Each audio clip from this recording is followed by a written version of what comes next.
Hey friends, welcome to episode 9.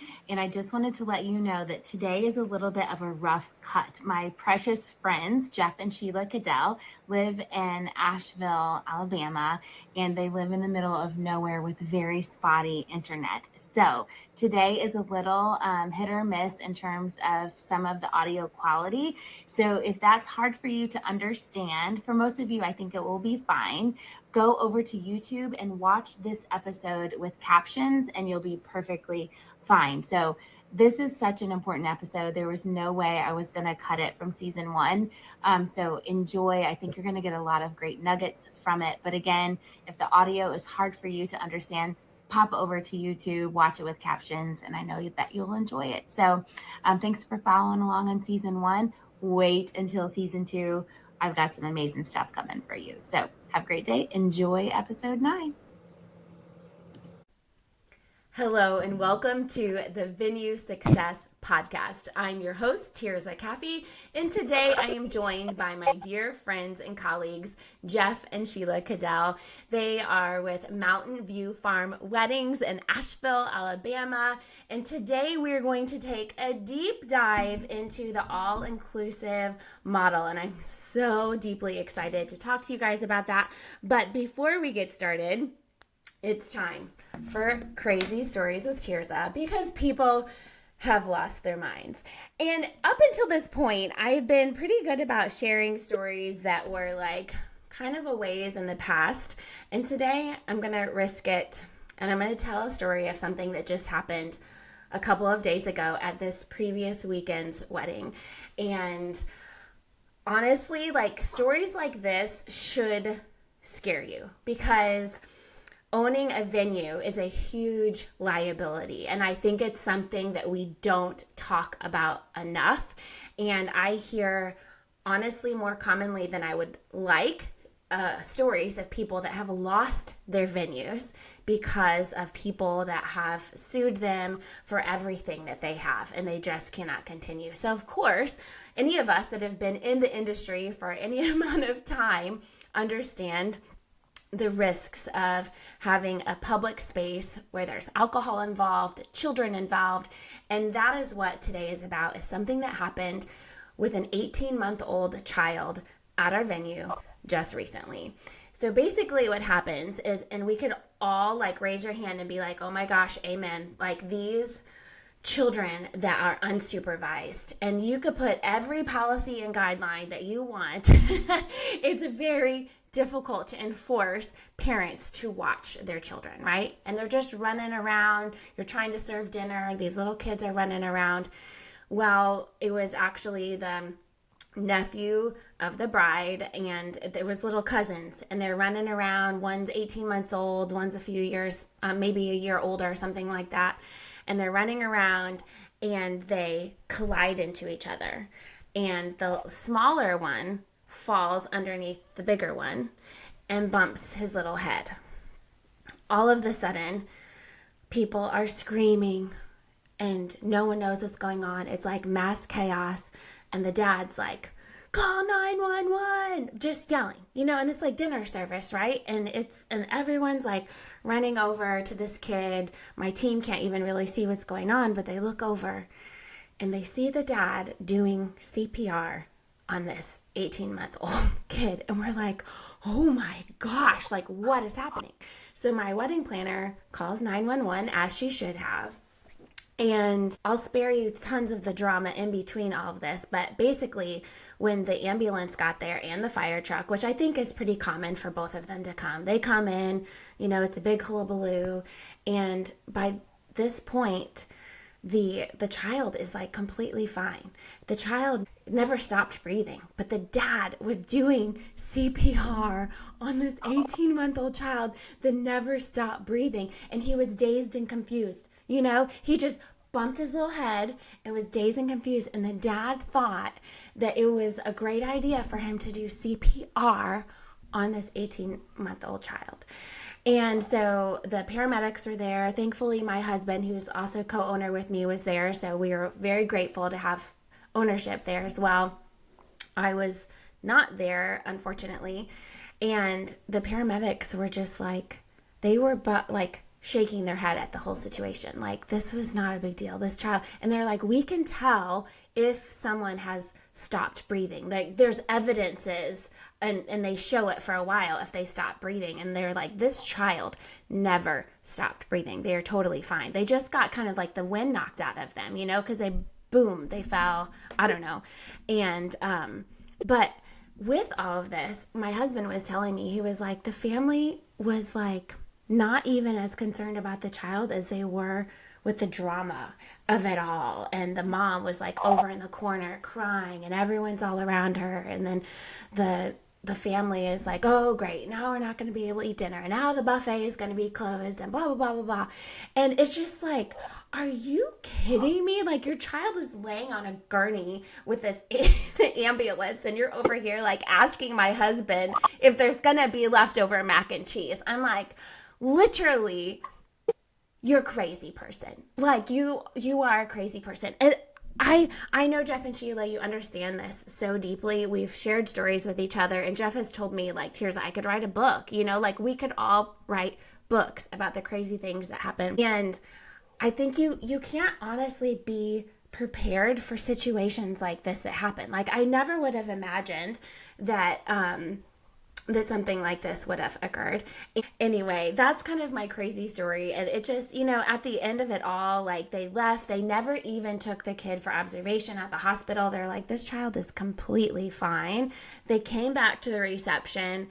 They got their mac and cheese, and all was right with the world. The kid was fine. They're running around playing again. And the only little snafu that happened is the mom of the child was like, she was a maid of honor. She's like, I don't really have it in me to do a toast anymore, so I'm not going to do that. And we're like, that's perfectly fine. Go eat your mac and cheese. It's going to be fine. Story about kids, if I can. Yes, go for it. Back early on, this was probably our second year in weddings. We have an area below our venue we call it our plateau. It's right next to our gazebo. Of course, we got a lake to our venue, and we've got a pier and a gazebo. I was down doing something, and there were pictures being made. The family was all down there, and all of a sudden I heard like a splash, and it sounded like a fish that jumped out of the water. I didn't pay much attention to it, and then I heard something else again, and so I walked out there. Mind you, there were no adults anywhere. There was a toddler that had fallen in the lake. Oh my There was no adult anywhere around this toddler.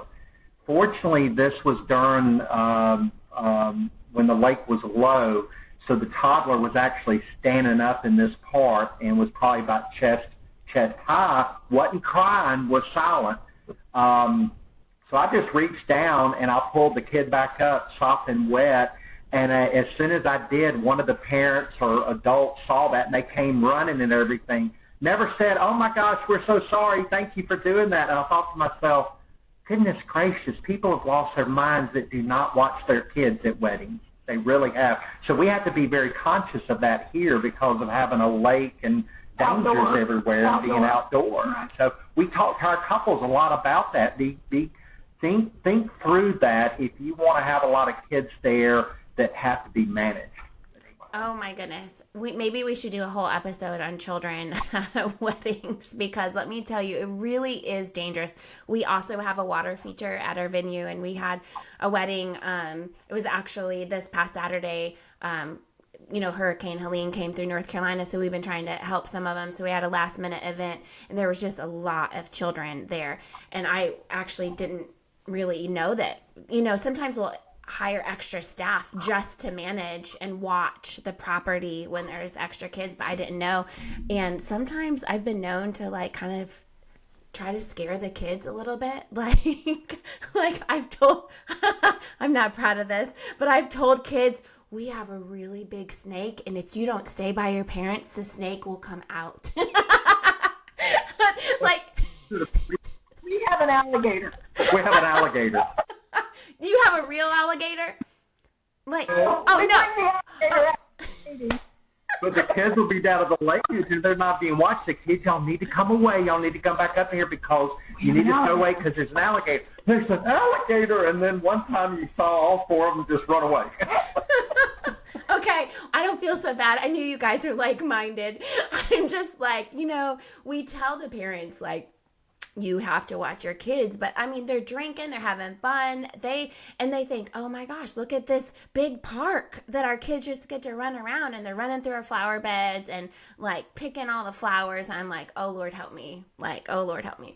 Anyway, okay, we digress, but let's jump into today's episode. Jeff and Sheila have been, we've been friends for several years and share a lot in common, a lot of similar views on just the way we run our businesses and all of the things. And so I've been so excited for today's episode because I don't have a ton of people in my circle that are as fully all-inclusive as we are. And so it's really, really fun to have this conversation about why, we've both chosen to be all-inclusive, kind of the pros and cons of that, and the challenges that we have faced kind of along the way. But before we dive into that, tell us a little bit about your story. It's very romantic and wonderful. Tell us just how you got into the wedding industry and a little bit about your venue. So take it away. Well, Sheila and I actually met on Match.com. We were both previously married, so we met on Match.com, and within a couple of weeks, I knew she was the woman for me. I just didn't tell her that. And so I had her up here on the property. It was my mother's property, previously my parents, and it had been suggested by a gentleman that built some of the structures here that you guys ought to look at doing weddings sometime. And I thought, I never really thought of that. He said, it would really help your mom offset some of their expenses. It's a beautiful place. But I never really got it off the ground because I couldn't figure out where the brides would get ready, and that expense of my mom building that was a lot. So I was taking her around and telling her the issue, and she started basically planning her own wedding without her knowing. This would be a great place for the wedding location. You don't need to build it down here. Just use that rental house up there that your parents have. Even though it's not here, you could use that. And so she literally became the first bride a while later after that. And so we were the first couple here. Yeah. That's amazing. So that was back in 2010, correct? 15. Well, we got married in 10, and then we started weddings in 15. 20, about 5 years later. Yeah. Okay. My mother passed away, and there were estate issues and all that kind of stuff, but we finally started doing weddings for other people in 2015, and tell them how we first started. Yeah, we started truly as a rental venue. So we had table, tent, chairs. They told us what they needed. We made sure it was out.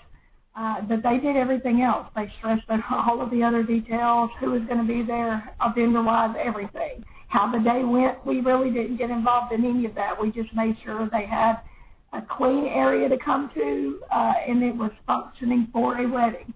So, Sheila, did you guys know anything about weddings when you started doing this? Like, had you had history doing weddings, like planning or anything like that?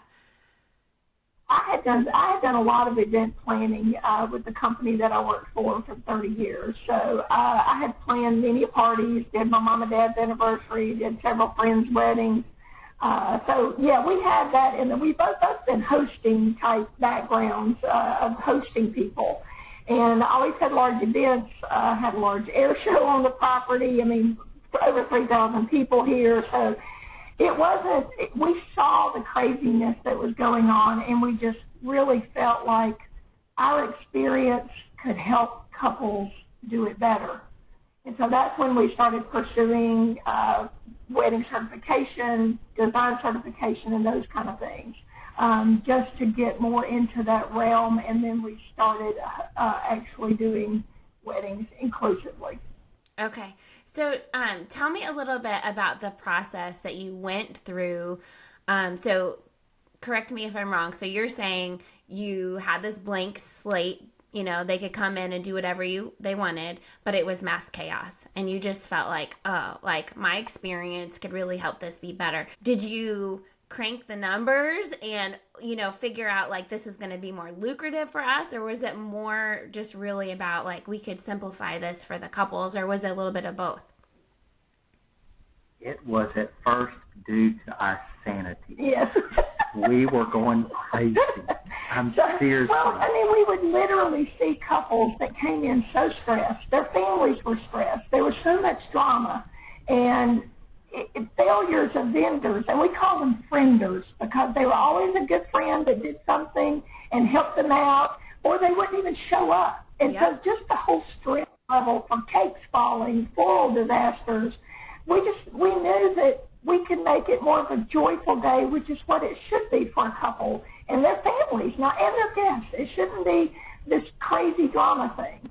And Tirzah, we had one wedding where the couple had picked, they were on their third caterer. They kept trying to find someone cheaper and cheaper. Mm-hmm. Okay. The next day after the wedding, the uncle that I knew had messaged me and said, Jeff, that caterer got 30 of us sick.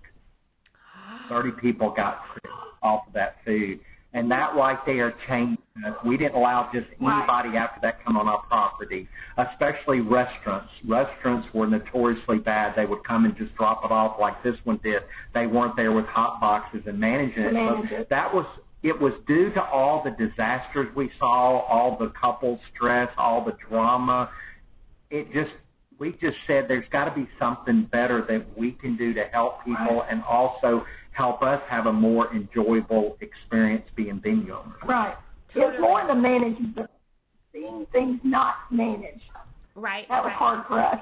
Oh, yeah, absolutely. Yeah. I mean, and I always tell people when they're considering, going all inclusive and things like that, I'm like, one of the big benefits of it, I believe, is that you get to you protect your reputation, as a venue, right. Because it's like, if everyone's like, oh, well, I went to Mountain View Farms and man, chaos. Oh man, that food stinks. Like they're going to associate the vendors with the venue. Like there's no way kind of around that sometimes. You want to post signs with flashing lights. Like these are not our recommendations, like these people do not represent what we would like, and so I think that that's one of the big pros of being all inclusive is that you get to choose the people that are like-minded, that represent you well, they have a great product, they have great customer service and all of that jazz. So how did you go about choosing your all inclusive? And tell us a little, I mean, I know the answer to this, but tell listeners what all inclusive means to Mountain View Farms. Well, to us, it is, there's a lot of misconceptions out there, but to us, it's providing everything that is needed for a wedding to take place. So it's pretty much everything. It's everything: the photographer, floral, catering, cake, our planning services, decorating. That's the big thing: is decorating, providing the decorations, all of that. So that to us is what an inclusive is. It's not just giving you tables and chairs or setting them up or giving you access to a decor closet, which you then have to go pull things from and go set up yourself.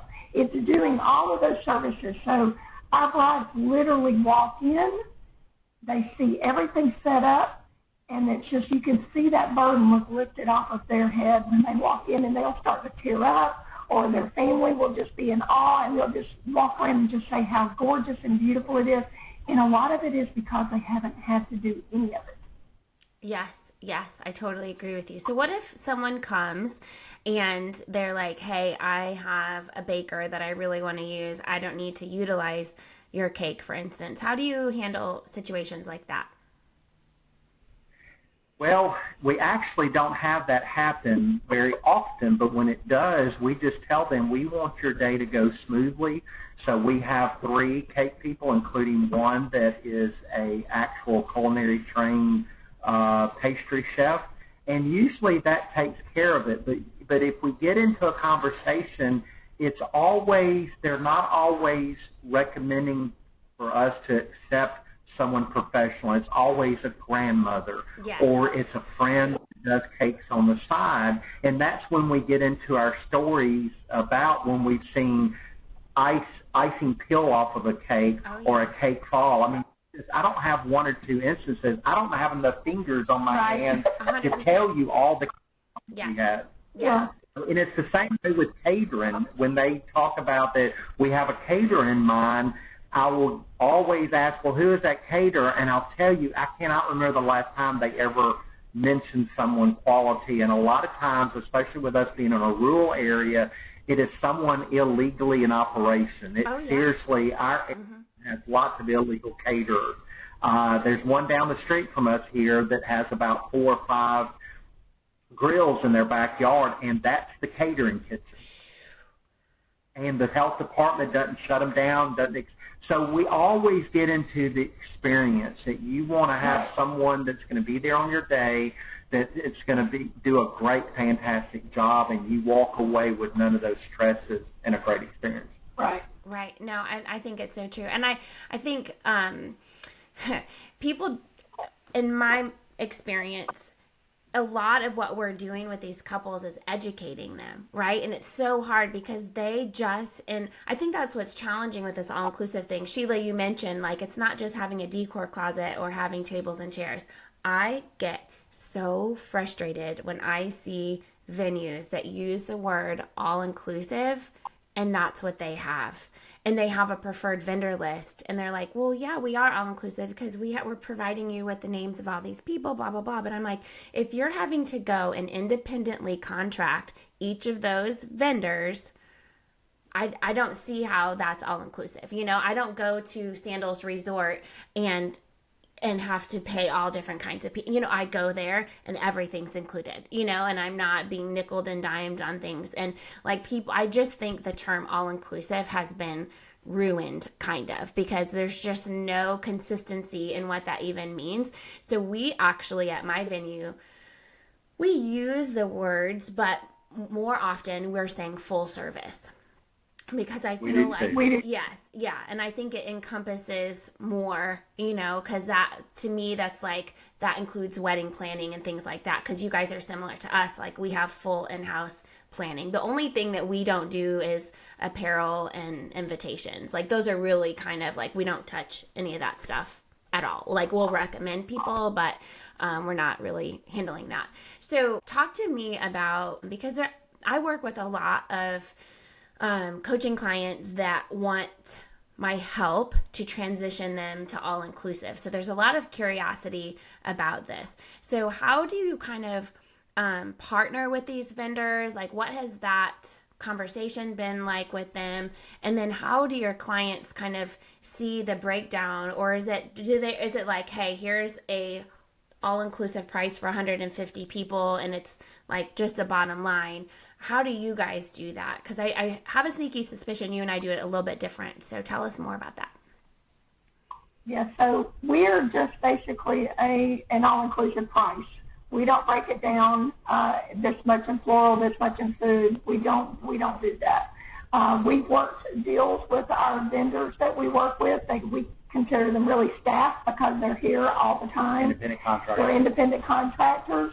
And we pass that savings on that we're getting to our clients.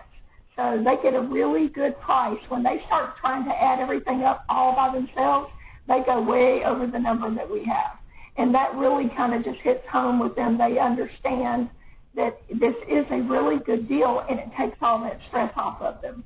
So we have amazing vendors that we've been working with for, I don't know, probably 8 or 10 years now. So it just, you know, couples, they're planning a wedding, and this is maybe their first wedding, probably.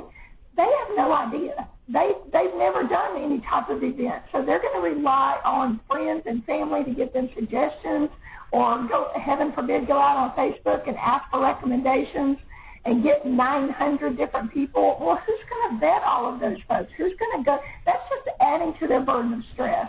And so we say, you know, we take all of that stress off.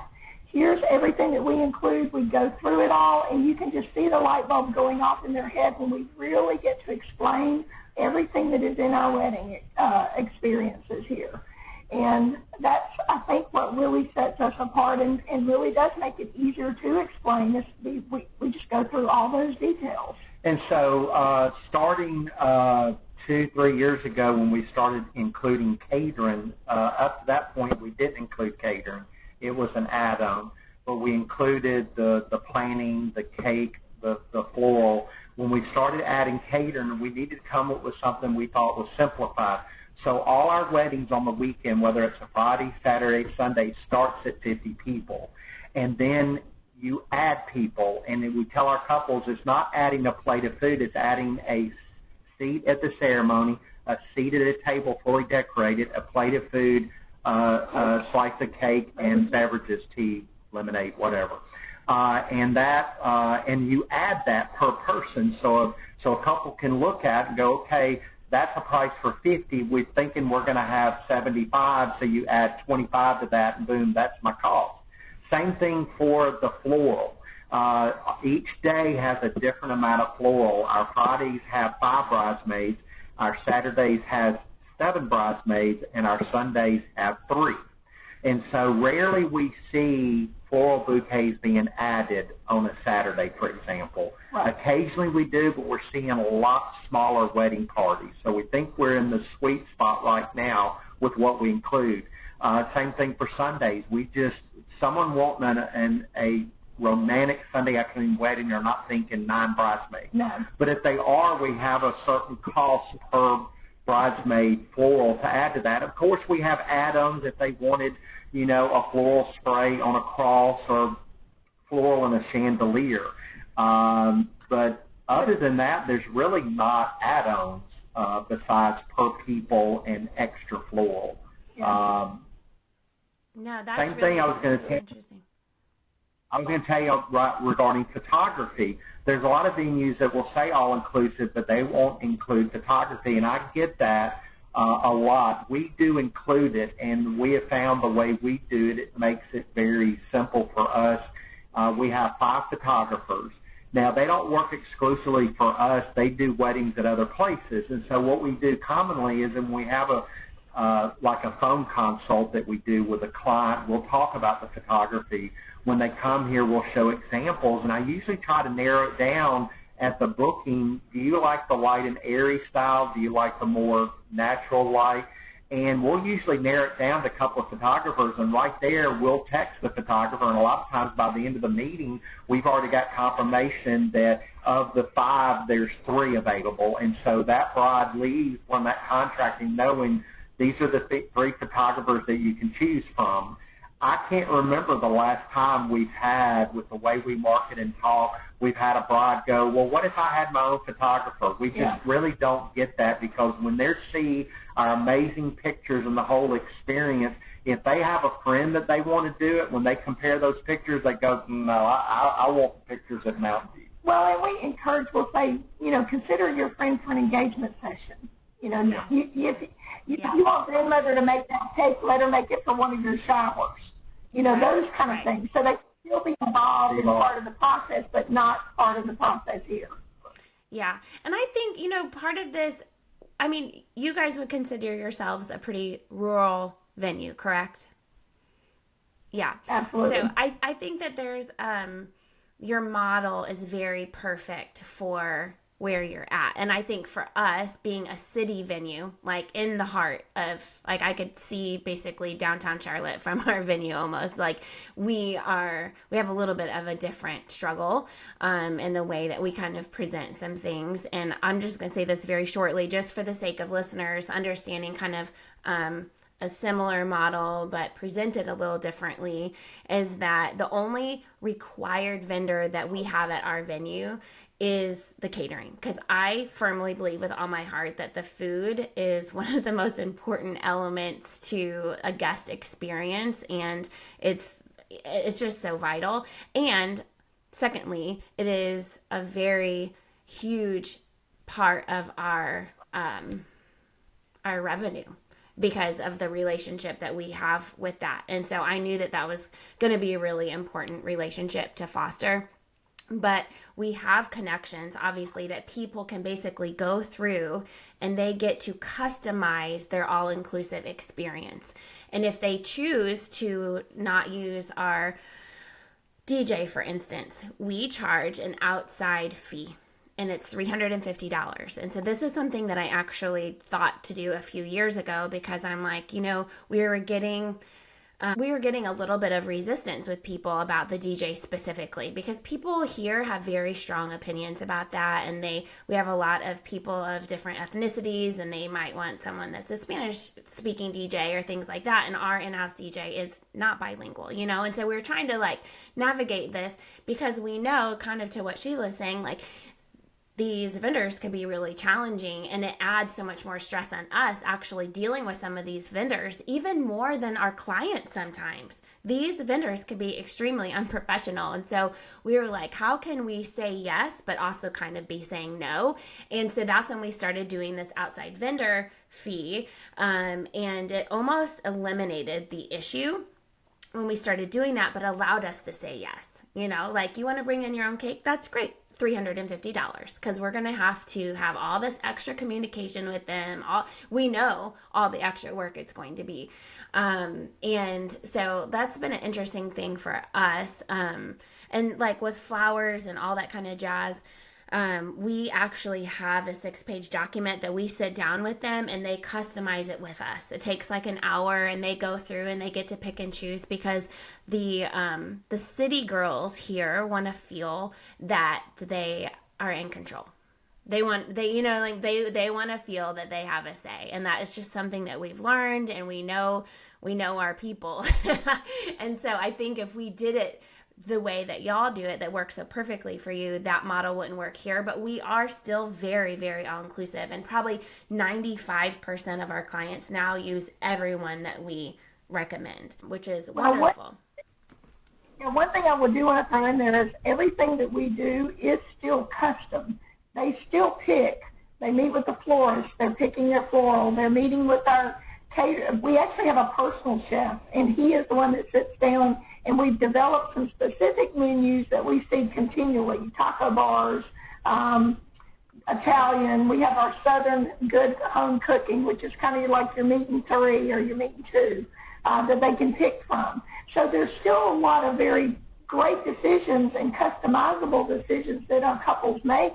We've just taken all the guesswork out of who's going to do it. 100%. And that's, I think, the biggest stressor that we relieve off of our couples. Yeah, I think that's very well said. So if you're listening and you're considering going all-inclusive, I think that people need to feel that they still have a say. Because that's the immediate assumption that people are like, oh, I'm not going to it's going to be cookie cutter. I'm not going to get an opinion. And it's just like, again, it goes back to what I was saying. It's like educating people, like, hey, they often don't understand. On average, nationally, couples are having to contract 14 different vendors, 14 different deposits, 14 different contracts, right? Like, we understand all of that. So a lot of that initial conversation with these clients is like, hey, like, we know that you're new to this. You don't get married many, many times. So let us educate you on actually why they make shows called Bridezilla, right? Like, great people that turn into crazy people, because planning their wedding is like, we tell people all the time, on average, it's about 20 hours a week to plan a wedding. Do you have time in your life to add a part-time job? That's literally what I say to people. And they're like, what? And I'm like, yes, that's not my information. That's national statistics, 20 hours a week to plan a wedding. Like, can you do that? And they're like, oh my gosh, no, because we market to busy professionals. And so, like, we're speaking their language when we say that to them. So, let me just ask you kind of one more question. If you were sitting across the table from another venue and they're like, yeah, I'm trying to decide if I should transition to being all-inclusive, what would be some of your, like, warnings to them about it? Like, or how would they know if it'd be a good fit for them? I think it comes down to their personal personality, I guess is what I'm saying. If you are a younger venue owner and you don't mind seeing someone else do their own thing and watching some of the hands off and some of the chaos, and that does not affect you, then I can see where you're more suited to be a rental venue. If you're more host-oriented and you want to see people have an incredible time planned out and you want to help solve those, then that can be a pathway to including more or being all-inclusive up to a certain point. I've talked to a lot of venue owners that said, I want to do it, but I'm really not skilled. And a lot of those saying that are newer venue owners. You take someone that's got a year or two under their belt as a rental venue, they are very qualified to be a planner because they've seen all the ins and outs of a wedding day. They've seen the vendor failures. They've seen the chaos. But there's a lot of resources out there, of course, getting the coach like you to help. There's, the Certified Wedding Planning Society that we're certified through, that you can get online courses and get taught on that. So it also comes down, as I was talking earlier, about your sanity. If you're a venue owner that is stressed out being a venue owner because of all these issues, people coming on your property early in the morning and it's hard to get them off, and it's just they're just, honestly, are you tired of seeing a lot of the drunks? Because we don't see that anymore. We don't see that as an all-inclusive venue. We don't see the bridezillas. We don't see the difficult clients. They're all wanting a joyful wedding and a great experience.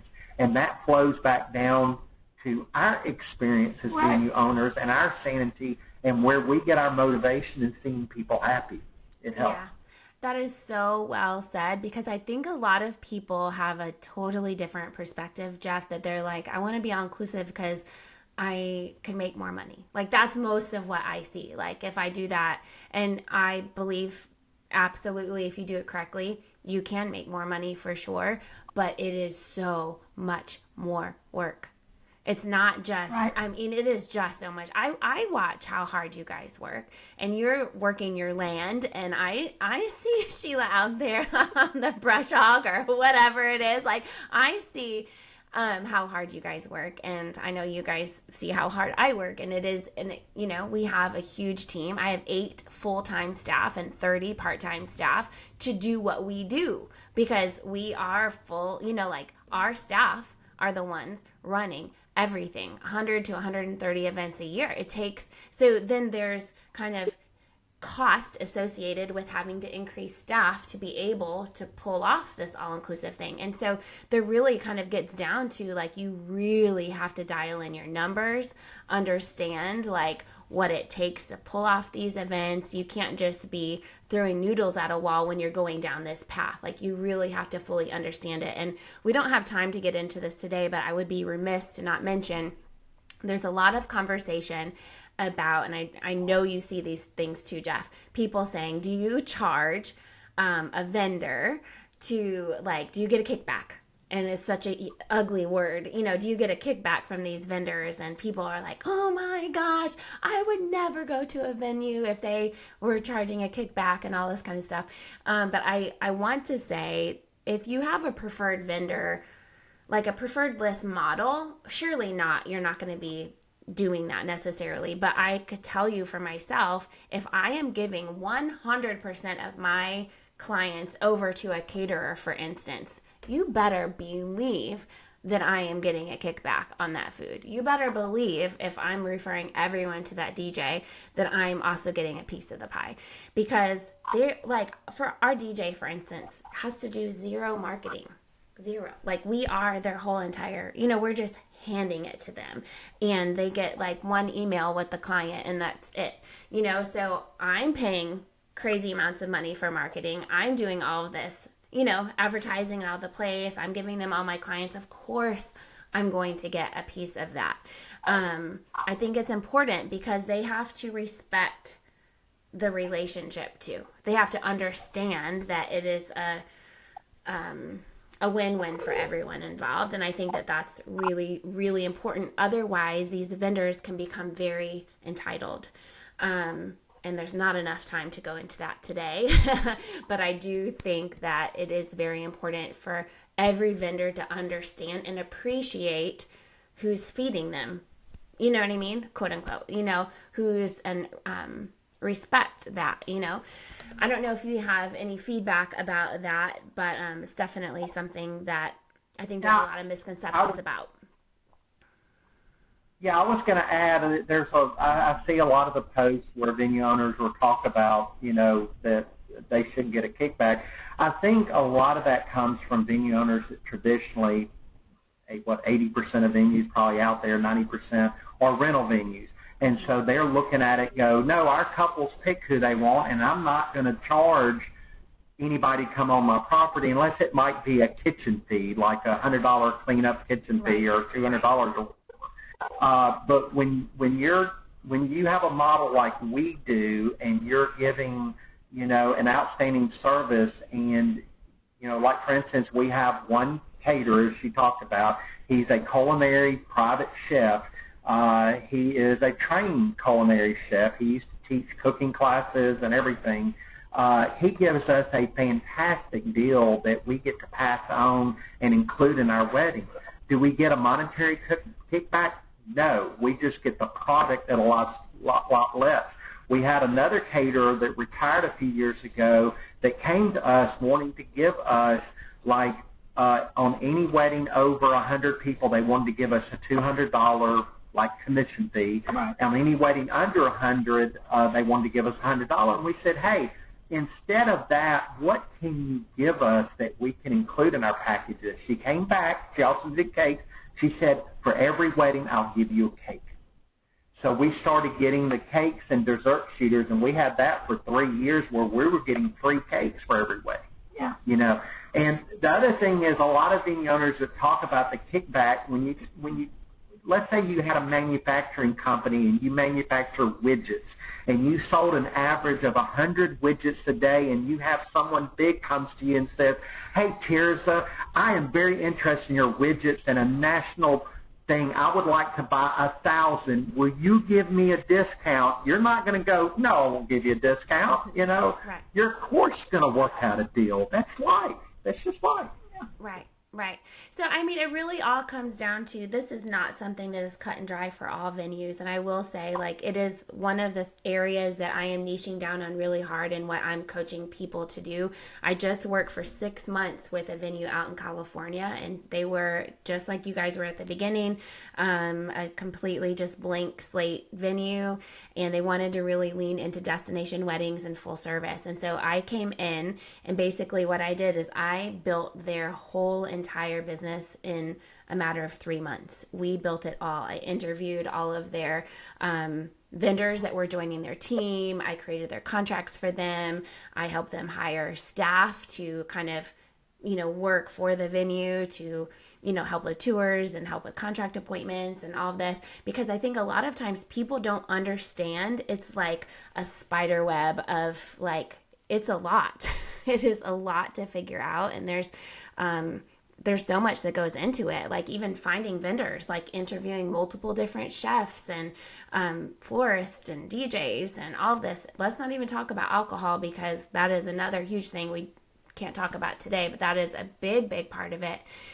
Because at the end of the day, we want these businesses to be, to me personally,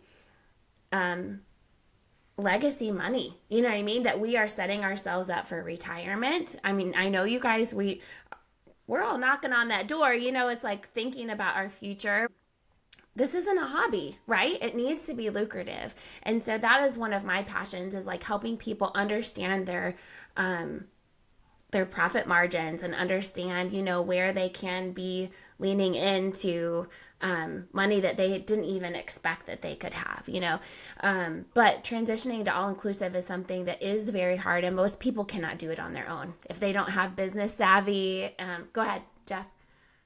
I wanted to add about the reason to change, and I would say, especially if you're a rural venue, is that we're just have rental venues everywhere, and a lot of my friends around the market in Alabama are seeing a great decrease in the amount of weddings out there.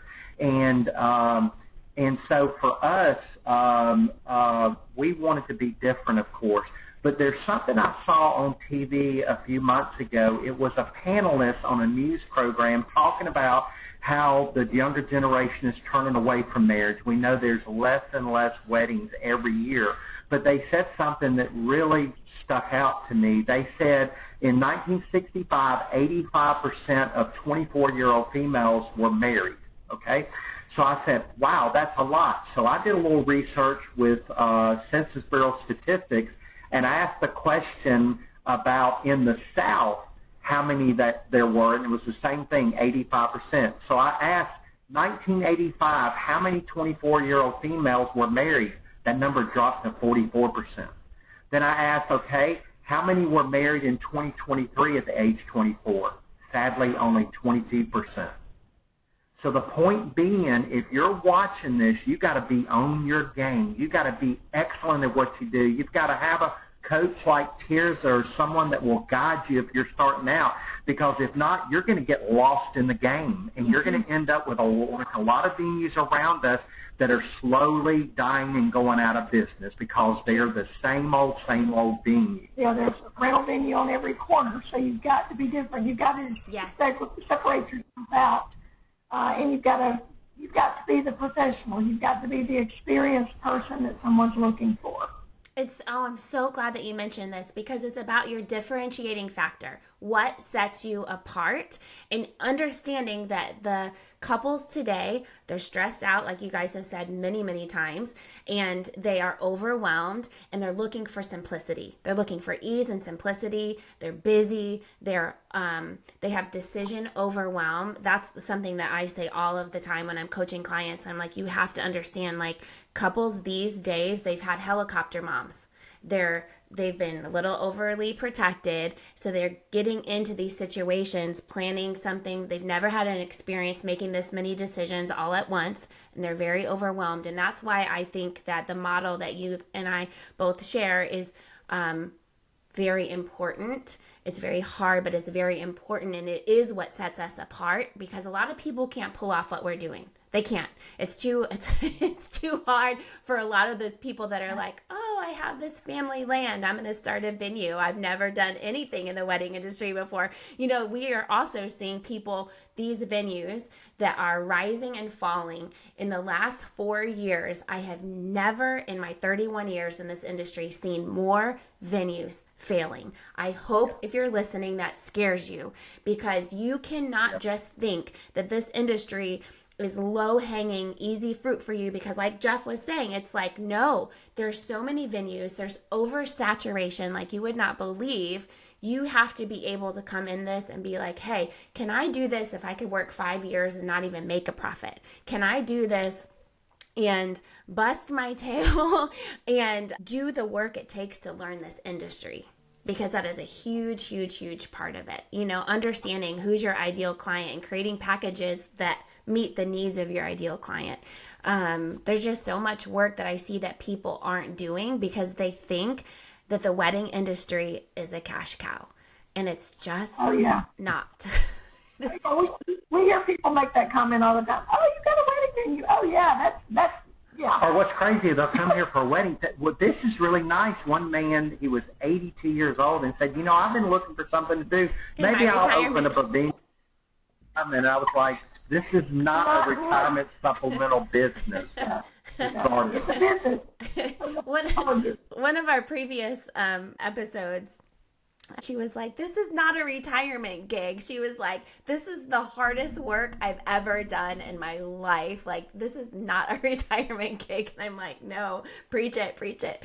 Anyway, but we could talk forever. I so appreciate you guys. I appreciate your hearts. You are truly some of the hardest working venue owners I've ever seen. I respect you guys greatly, and I appreciate you being here. Excited to see you at the Wedding MBA. But anyway, for all of our listeners today, thank you for taking the time to make it this far in the episode if you're here. But be sure to subscribe to my channel to be notified of future episodes. And if you would like to be a guest on my show, there's a link in our show notes to apply. But again, I just want to say thank you so much, Jeff and Sheila, for being here today. Thank you for being such a shining light and example to so many venue owners across the country. You are respected by many, and just appreciate you so very much.